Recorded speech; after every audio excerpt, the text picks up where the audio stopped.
Hello everyone, welcome to my channel learn with Faiza. आज हम एक ऐसी हेल्थ प्रॉब्लम और इसके सोल्यूशन के बारे में बात करेंगे कि आप यहाँ पे देखिए कि मेल के जो प्राइवेट पार्ट है वहाँ पे आपको सूजन आ सकती है। तो सूजन किस वजह से आती है, तो उसके एक कारण रहता है कि टेस्टिकल्स जो है वो एक छोटा या फिर एक बड़ा, जिसे हम ये कहते हैं कि एक का छोटा हो जाना या फिर एक है बड़ा हो गया है। तो इस तरीके से आपको हो सकता है, या फिर वहाँ पे आपको पानी बढ़ सकता है। तो यहाँ पे आप देखिए पानी को कैसे आइडेंटिफाई करेंगे। जब भी आप सोनोग्राफी करवा रहे हैं तो उसके दौरान यहाँ पे आप देख सकते हैं इस तरीके से पानी सोनोग्राफी में डिटेक्ट होता है और स्वेलिंग भी इस तरीके से आपको दिख सकती है। और छूने पर दर्द महसूस होता है। जब भी आप वहाँ पे छू रहे हैं या फिर टच कर रहे हैं तो वहाँ पे आपको फील होता है कि वहाँ पर पेन हो रहा है, दर्द महसूस होता है। देन चलने फिरने या फिर उठने बैठने में आपको परेशानी हो सकती है। तो ये परेशानी किस वजह से हो सकती है, तो वहाँ पे कहाँ पे आपको टेस्टिकल्स पे सूजन आ गई है, इन्फ्लेमेशन हो गया है और पेन रहता है, तो उसके कारण आपको चलने फिरने में दर्द महसूस होना, वहाँ की नसें ढीली या फिर कमज़ोर हो गई है। तो नसों का कमज़ोर होना भी एक हेल्थ प्रॉब्लम रहता है। Myself miss Faiza Jakwala, I am pharmacist and assistant professor. तो चलिए स्टार्ट करते हैं आज का हमारा वीडियो लेक्चर मेरे साथ। तो आज हम सीखेंगे हाइड्रोसिल के बारे में। तो ये जो सभी प्रीवियस हमने हेल्थ प्रॉब्लम देखी, तो ये जो सभी हेल्थ प्रॉब्लम है वो इंडिकेट्स करते हैं कि आपको हाइड्रोसिल की बीमारी हो सकती है। तो आज का हमारा जो वीडियो लेक्चर है वो पूरा हाइड्रोसिल पे रहेगा कि सबसे पहले समझेंगे बेसिक ऑफ प्रॉब्लम, यानी कि हाइड्रोसिल क्या है और किस वजह से होता है, मेडिकल टर्म में इसे क्या कहते हैं, उसके सिम्टम्स क्या है, कॉजेज़ क्या है, डायग्नोसिस क्या है, मेडिसिन, ट्रीटमेंट। तो ये जो सारी चैप्टर्स है वो आज के हमारे वीडियो लेक्चर में 1 बाय 1 सीखने वाले हैं। तो सबसे पहले समझते हैं बेसिक से, यानी कि हाइड्रोसिल कैसे हो सकता है। तो हाइड्रोसिल क्या है, तो हाइड्रोसिल को अगर हम डिवाइड करें तो कैसे डिवाइड करेंगे, तो यहाँ पे इस तरीके से लिखा जाता है हाइड्रोसिल।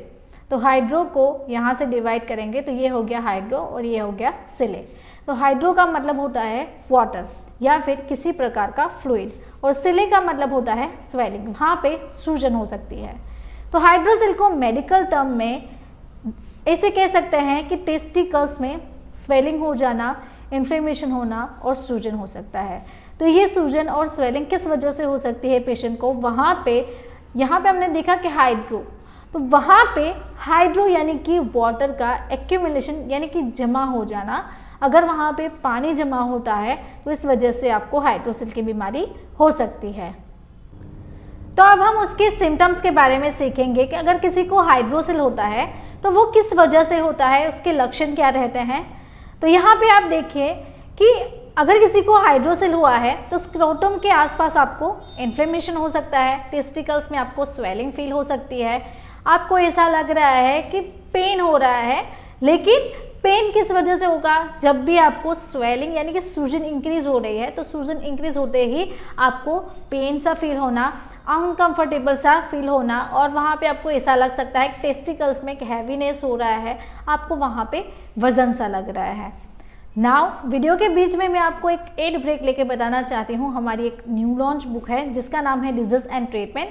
तो आप यहाँ पे इस वीडियो में इसका पूरा वीडियो देख सकते हैं। तो मैं आपको इसका एक छोटा सा डेमो दिखाना चाहती हूँ कि यहाँ पे इस तरीके से आपको पूरी कलर प्रिंटेड बुक मिल जाएगी। तो आप यहाँ से ये हमारी जो बुक है वो इस तरीके से देख सकते हैं। तो अगर आपको हमारी ये बुक चाहिए तो उसके लिए आप हमें इस व्हाट्सअप नंबर के थ्रू कॉन्टेक्ट करें, जिससे कि आपको अपनी जो बुक है वो फ्री डिलीवरी में ओनली ₹749 में अपने घर पे मंगवा सकते हैं। तो चलिए अब हम हमारे टॉपिक पे वापस से आते हैं और समझते हैं इसके कॉजेस। तो हाइड्रोसिल किस कारण से हो सकता है, तो सबसे पहला जो कारण है वो ये है कि पेशेंट को वहाँ पे चोट लगने के कारण हाइड्रोसिल हो सकता है, और वहाँ पे किसी चीज़ का प्रेशर आना, चोट भी एक कारण हो सकता है कि चोट लगने की वजह से आपको वहाँ पे सूजन हो सकती है, और वहाँ पे किसी प्रकार का इन्फेक्शन होना। तो ये जो सभी कॉजेज़ है वो हाइड्रोसिल के रहते हैं। नाउ मैं आपको एक बात बताना चाहती हूँ। यहाँ पे आप देखिए, यहाँ पे है सब्सक्राइब रेशियो, जो कि आप मेरे सब्सक्राइबर हैं। अगर नहीं है तो ऊपर आई बटन से जाके मेरे चैनल को अभी सब्सक्राइब आप कर सकते हैं। तो आपको मेरा पढ़ाने का तरीका अच्छा लगता है, लेकिन यहाँ पे कुछ ऐसे सब्सक्राइबर्स हैं या फिर कुछ ऐसे लोग हैं जो मेरे चैनल को सब्सक्राइब नहीं करते हैं। तो जिन्होंने मेरे चैनल को सब्सक्राइब नहीं किया है उनका रेशियो आप यहाँ पे इस तरीके से देख सकते हैं कि अप्रोक्सीमेटली 94% लोग ऐसे हैं जो मेरे चैनल को सब्सक्राइब करना भूल जाते हैं। और जिन्होंने मेरे चैनल को सब्सक्राइब किया है, जिनको मेरा पढ़ाने का तरीका अच्छा लग रहा है और रेगुलर जिनको अपडेट चाहिए, ऐसे लोग हैं अप्रोक्सीमेटली 6%। तो आप भी मेरे चैनल को आई बटन से सब्सक्राइब कर सकते हैं। अब हम समझते हैं अनदर कॉजेस, जैसे कि पेशेंट की poor hygiene. Poor personal hygiene की वजह से भी आपको हाइड्रोसिल हो सकता है इंटीमेसी के बाद, या फिर आप कुछ ऐसी एक्टिविटी कर रहे हैं जिसके कारण आपका जो प्राइवेट पार्ट है वो आप ठीक तरीके से वॉश नहीं कर रहे हैं, हाइजीन प्रॉपर नहीं रख सकते हैं, उसकी वजह से भी आपको हाइड्रोसिल हो सकता है। अब डायग्नोसिस के बारे में सीखेंगे कि इस इन्फेक्शन का निदान कैसे होगा और इसके रीजंस कैसे फाइंड कर सकते हैं कि ये हाइड्रोसिल जो हुआ है वो चोट लगने के कारण ही हुआ है या फिर किसी इन्फेक्शन के कारण हुआ है। तो सबसे पहले पेशेंट की मेडिकल हिस्ट्री चेक करेंगे, प्रॉपर पेशेंट काउंसलिंग करेंगे। आपको पेशेंट को बिठा के उनको पूछना है कि किस वजह से हुआ है। और फिजिकल एग्जामिनेशन, यानी कि जहाँ पे स्वेलिंग है तो स्वेलिंग को चेक करने के लिए भी आप फिजिकल एग्जामिनेशन कर सकते हैं, जैसे कि कितना साइज इंक्रीज हुआ है, कितना स्वेलिंग हुआ है, किस वजह से हुआ है।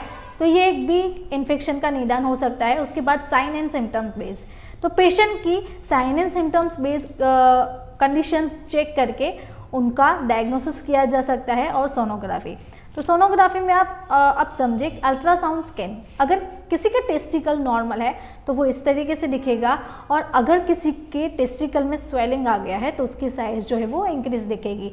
इस तरीके से अल्ट्रासाउंड में भी आपको पता चल सकता है। नाउ अगेन मैं आपको एक छोटी सी एड ब्रेक लेके बताना चाहूँ तो यहाँ पे हमारी बुक है, तो इस बुक का रिव्यू आप यहाँ पे इस वीडियो में देख सकते हैं। इस तरीके से पूरी कलर प्रिंटेड बुक आएगी। तो आपको भी अगर हमारी बुक चाहिए तो ₹749 में आप मुझे इस व्हाट्सअप नंबर के थ्रू कांटेक्ट करके अपनी बुक घर पे मंगवा सकते हैं। या फिर आपको किसी भी प्रकार का इन्फेक्शन हुआ है, किसी भी प्रकार की ट्रीटमेंट चाहिए, तब भी आप मुझे इस व्हाट्सअप नंबर के थ्रू कांटेक्ट कर सकते हैं। अब ट्रीटमेंट के बारे में समझते हैं कि इसको कैसे ठीक किया जा सकता है, ये प्रॉब्लम का सॉल्यूशन कैसे लाया जा सकता है। तो ट्रीटमेंट ऑप्शंस में सबसे पहले ये होता है कि पेशेंट को जब भी हाइड्रोसिल हुआ है तो उनको टेस्टिकल सपोर्टर चाहिए होगा। तो टेस्टिकल सपोर्टर पे अब चाहिए क्यों, तो टेस्टिकल सपोर्टर को लेने के लिए आपको जहाँ पे स्वेलिंग हुआ है तो स्वेलिंग और ज़्यादा ना बढ़े, उसके लिए टेस्टिकल सपोर्टर चाहिए। Then homeopathic drops, antibiotics, pain killer, anti inflammatory और मल्टीविटामिन्स। पेन किलर इस वजह से देते हैं बिकॉज वहाँ पे पेशेंट को पेन हो रहा है, और एंटी इन्फ्लेमेटरी सूजन को और ज़्यादा ना बढ़ने के लिए एंटी इन्फ्लेमेटरी सजेस्ट की जा सकती है। अब सीखेंगे कि कैसे फूड्स को अवॉइड करना है। अगर किसी को हाइड्रोसिल हुआ है तो वो क्या क्या अवॉइड करेंगे। सबसे पहले पेशेंट को जो अवॉइड करना है वो है processed food, junks food, spicy and heavy foods, pickles and caffeine. तो ये जो सारे फूड्स हैं वो आपको अवॉइड करने हैं। हाइड्रोसिल अगर आपको हुआ है तो ये आपको प्रोहिबिटेड है, आप ये नहीं लेंगे। अब सीखेंगे कि टेस्टिकल सपोर्टर वो कैसा दिखता है।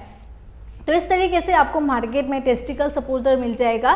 तो टाइनोर एक ब्रांड है, तो इस ब्रांड का आपको मिल सकता है अगर आपको चाहिए तो इसकी जो लेटेस्ट प्राइस है 2024 की वो आपको रहेगी ₹364। नाउ वेट लिफ्ट कैसे अवॉइड करना है, तो आप यहाँ पे देखिए इस तरीके से आप वेट को ले रहे हैं, तो आपको वेट लिफ्टिंग अवॉइड करना है जिसके कारण आपको सूजन आ सकती है। तो स्ट्रिक्टली ये भी प्रोहिबिटेड रहता है कि आपको वेट लिफ्टिंग नहीं करना है। अगर आप वेट लिफ्टिंग कर रहे हैं तो आपको और भी ज़्यादा वहाँ पे सूजन और पेन हो सकता है।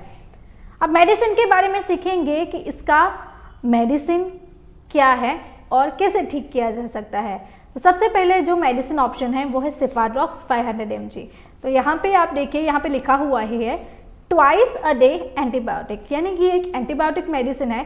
तो पेशेंट को दिन में 2 बार सजेस्ट किया जा सकता है। तो यहाँ पे एक टेबलेट दिन में 1 बार या फिर 2 बार सजेस्ट करते हैं। देन बात करें तो हेट्राजान 100, तो हेट्राजान 100 जो है वो भी सेम तरीके से डोज है, 1 टेबलेट पर डे का।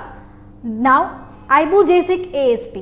तो ये ASP लिखा हुआ है, सिप्ला की प्रोडक्ट है। तो A का मतलब होता है एसिक्लोफेनाक, S का मतलब होता है सेराटियोपेप्टिडेस एंड P का मतलब होता है पैरासीटामोल। तो इस तरीके से आइबुजेसिक ASP उसका ब्रांड नेम बनाया गया है। तो ये पेशेंट को दिन में एक बार सजेस्ट करना है। देन सिफेक्साइम, तो सिफेक्साइम 200 mg में अवेलेबल है। तो इसका जो डोज है वो 1 टेबलेट पर डे का सेम तरीके से रहेगा। देन एल्थ्रोसिन 250 mg, तो एल्थ्रोसिन 250 उसमें जो सॉल्ट कंटेंट रहता है वो है एरिथ्रोमाइसिन एस्टोलेट। तो पेशेंट को 1 टेबलेट या फिर 2 टेबलेट पर डे सजेस्ट करते हैं। नाउ बात करें बेस्ट होम्योपैथिक मेडिसिन के बारे में। तो SBL इंडिया की वेल नोन ब्रांड है होम्योपैथिक मेडिसिन में। तो नक्स वोमिका यहाँ पे है और यहाँ पे दूसरी है कोनियम मैक्युलेटम। तो नक्स वोमिका जो है वो उसका जो रोल रहता है वो ये है कि वो टेस्टिकल्स की जो स्वेलिंग है, जो इन्फ्लेमेशन है, वो उसे रिड्यूस करता है। तो आप भाई इसे यूज़ कैसे करेंगे? इसे यूज़ करने के लिए 7 से 8 ड्रॉप आप हाफ कप ऑफ पानी में लेके मिला के दिन में 3 बार पी सकते हैं। अब लास्टली ऑप्शन रहता है कि अगर किसी को ये जो सारी मेडिसिन है उससे ठीक नहीं हो रहा है तो लास्ट ऑप्शन सिर्फ एक ही बचेगा, सर्जरी। तो सर्जरी में लेज़र हाइड्रोसेलेक्टोमी सर्जरी आती है। तो ये पेशेंट को करवानी होती है। अगर मेडिसिन से उनको ठीक नहीं होता है तब ये ऑप्शन रहता है। तो अगर आपको मेरा ये वीडियो अच्छा लगा तो आपको ये वीडियो भी अच्छा लगेगा। ऐसे ही डिजीज़ एंड मेडिसिन के बारे में आपको जानकारी चाहिए तो आप मेरे चैनल को यहाँ से सब्सक्राइब करें और बेल आइकन को टर्न करना ना भूलें। Thank you for watching my video.